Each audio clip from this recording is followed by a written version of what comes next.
warahmatullahi wabarakatuh. Adik-adik peserta LPK yang Kak banggakan, salam pramuka. Adik-adik, sebelum kita memasuki materi-materi LPK secara mendalam, terlebih dahulu sebagai langkah awal kita membahas orientasi dan sasaran LPK. Kenapa materi ini perlu saya sampaikan? Biar dalam berproses kurang lebih 1 minggu ke belakang ada satu persamaan persepsi, sehingga kita bisa saling mendukung, baik panitia, pemateri maupun peserta, sehingga kegiatan ini bisa berjalan dengan baik. Apa LPK itu? Latihan pengembangan kepemimpinan, penegak dan pandega adalah pendidikan yang diberikan untuk menanamkan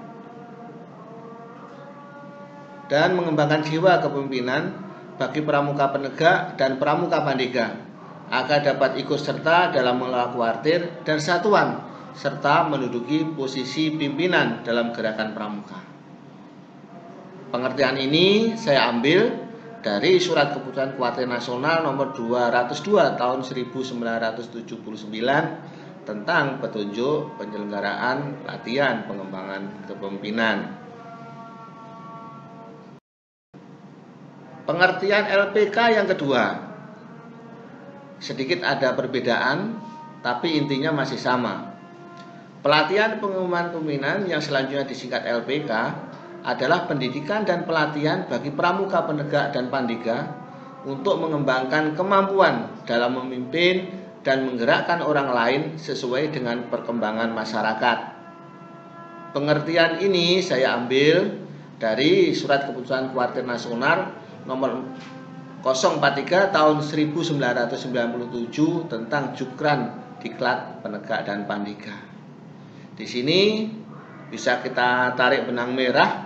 Intinya bahwa LPK merupakan pendidikan dan pelatihan yang diperuntukkan bagi adik-adik pramuka penegak dan pramuka pandega untuk mengembangkan kemampuan dalam memimpin, sehingga diharapkan nanti selesai mengikuti LPK memiliki pengetahuan, keterampilan, dan kemampuan untuk duduk sebagai pimpinan atau kader pimpinan baik di kuartir maupun di satuan.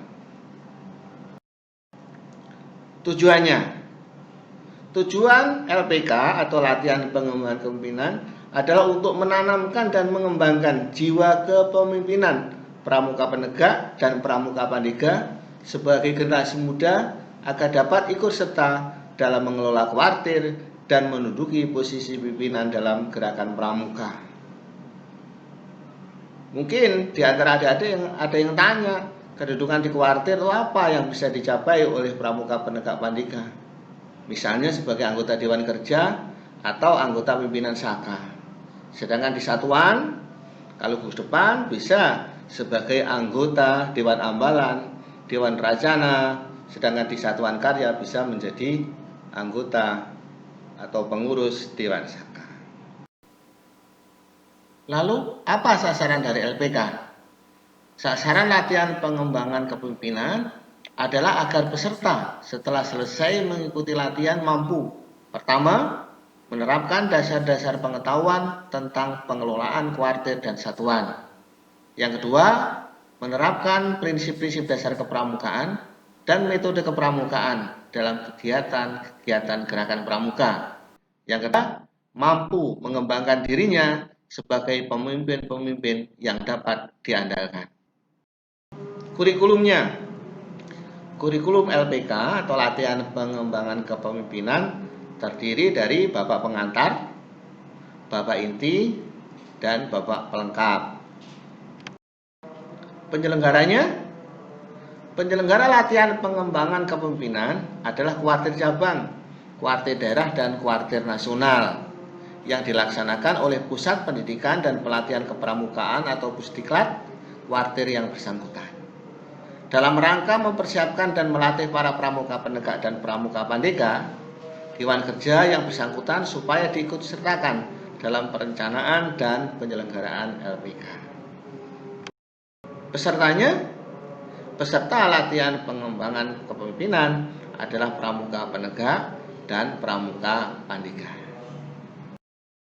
Tim teknis atau pematerinya.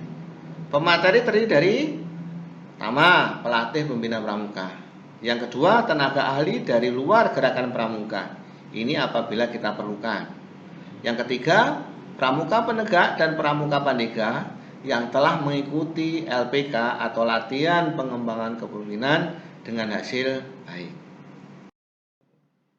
Adik-adik sekalian, apa hak peserta LPK? Kepada peserta yang telah selesai mengikuti LPK, oleh kuartir yang bersangkutan diberikan surat keterangan yang ditandatangani oleh penyelenggara. Sekian, terima kasih. Salam Pramuka.